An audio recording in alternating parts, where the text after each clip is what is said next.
On September 15th, 2024, a large parking lot at the University of Washington was converted to a playground of electric cars, motorcycles, bikes, and even skateboards.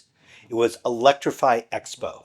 It was a chance to test drive many of the EVs for sale in the US, ride e-bikes and electric motorcycles from over a dozen different companies, and just learn about what electric mobility means. It was a well-organized event and I had a great time. After 5.5 hours there, my biggest regret was not arriving sooner.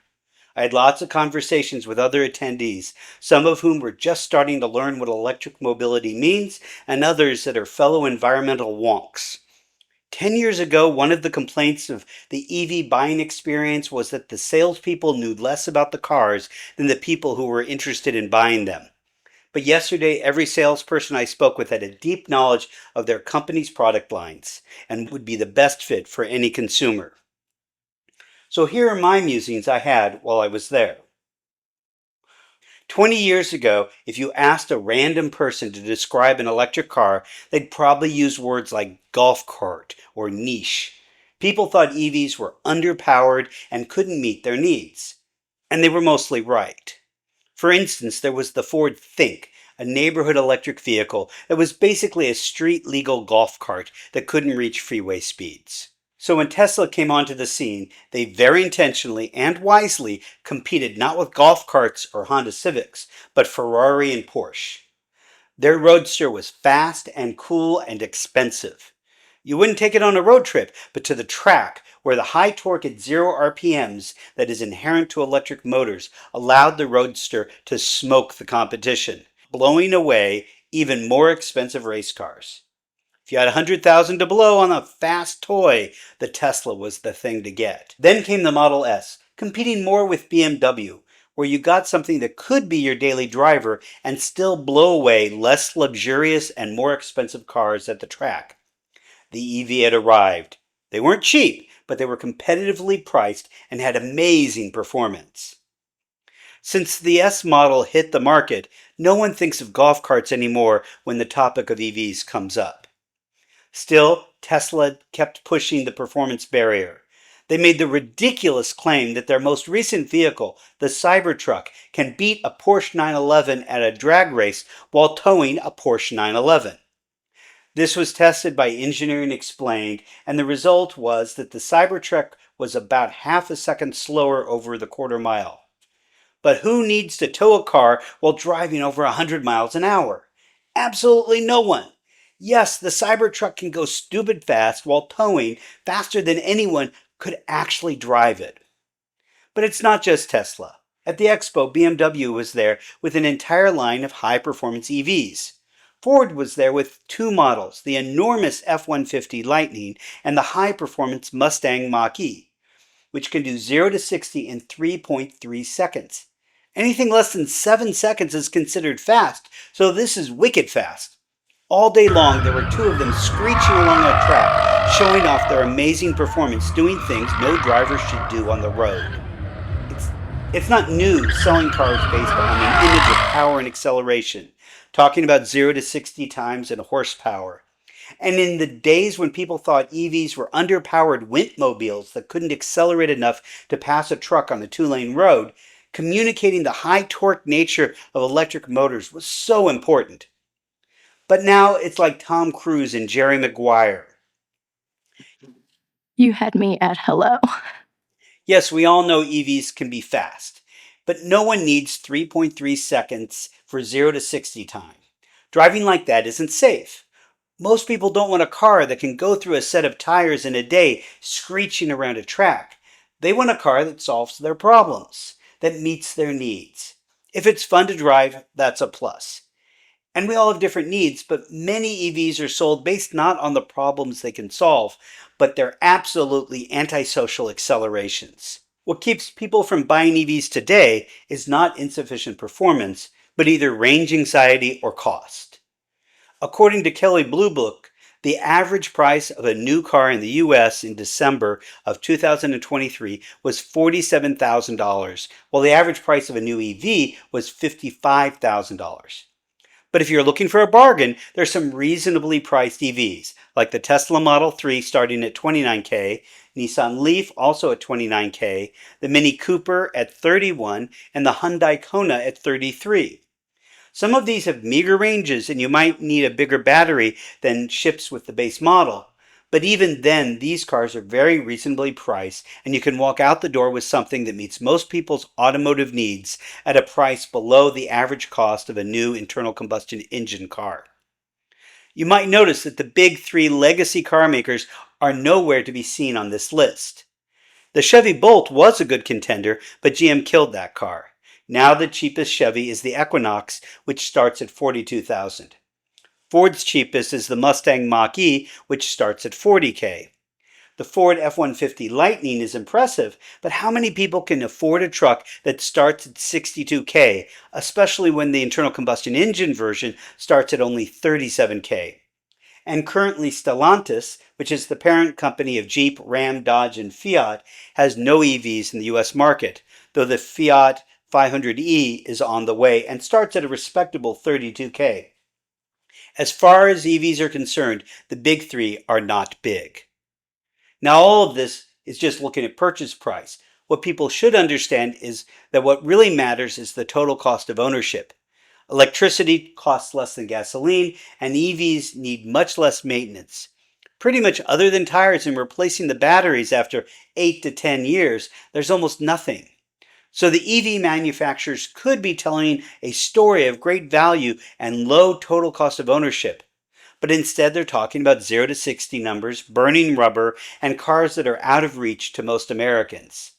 I think this is because, in part, the legacy players don't want people to move to EVs because they make more money selling them internal combustion engine cars. When I bought my Nissan Leaf, it only had a range of 85 miles. We called it our King County car because even a road trip from Seattle to Tacoma was problematic. But in the years since then, the average range of battery electric vehicles has increased to 300 miles. If you want to do a road trip, this range requires a stop about every 4 hours.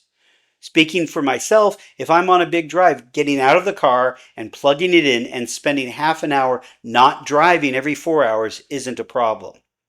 In California alone, there are 528 locations with 4,847 fast charging ports that are publicly accessible that cover every corner of the state. Even driving coast to coast is doable. So driving a modern EV requires a bit more planning, but does not preclude the classic American road trip. The elephant in the parking lot was Chinese. Worldwide, 37% of the EVs sold in 2023 were Chinese. 3 of the top 4 EV manufacturers are Chinese, and it's predicted that next year BYD will surpass Tesla to take the top spot. And the Chinese EVs are much cheaper than the ones available in the US. On average around $28,000 compared to $67,000. These aren't the same cars, but by most accounts, these Chinese cars aren't bad. It's similar to when Japanese cars, which were cheaper and got better gas mileage, started taking off in the US. But rather than compete with the Chinese, the US auto industry got the Biden administration to impose a 100% tariff on EVs from China, which makes these options uncompetitive. If US manufacturers were making lots of great EVs, then I would be more supportive of these trade barriers.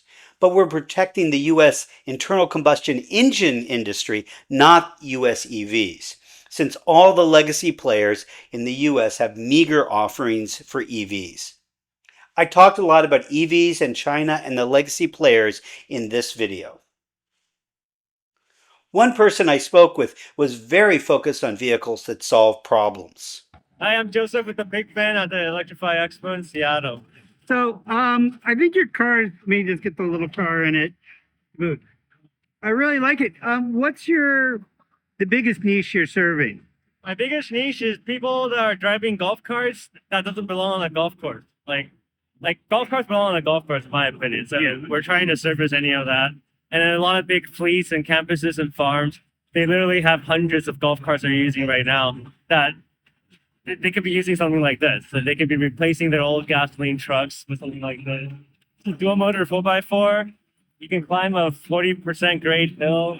You can go 120 miles. You got air conditioning. You got heating. You're fully enclosed, so you're safer.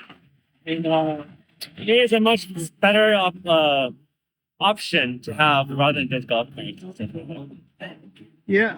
So you said like farmers. I could easily see this being Yeah, used anyone on a with farm. big campuses, big farms, universities. You got little islands, electric-only municipalities. So it kind of goes into all of that. So, and one of the things you told me, the top speed is 45 miles an hour. Yeah, So this isn't something. Is it? it's not highway legal. Yeah. Yeah, not highway legal, but you get that for everything under 45. This thing can do.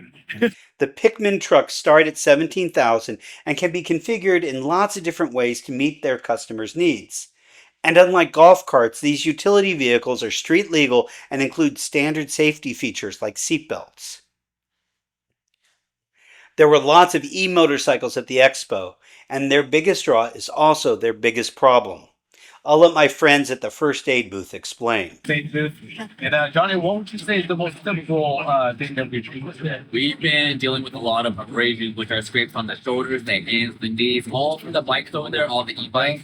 Apparently the torque's a little bit too strong. People are not using them and they're tumbling, but they're getting benefited by us and going right back out there to have some more fun. To be clear, they were pointing to the e-motorcycles and not the e-bicycles. Combine a high torque motor with a lightweight motorcycle and it's pretty easy for a new rider to lose control.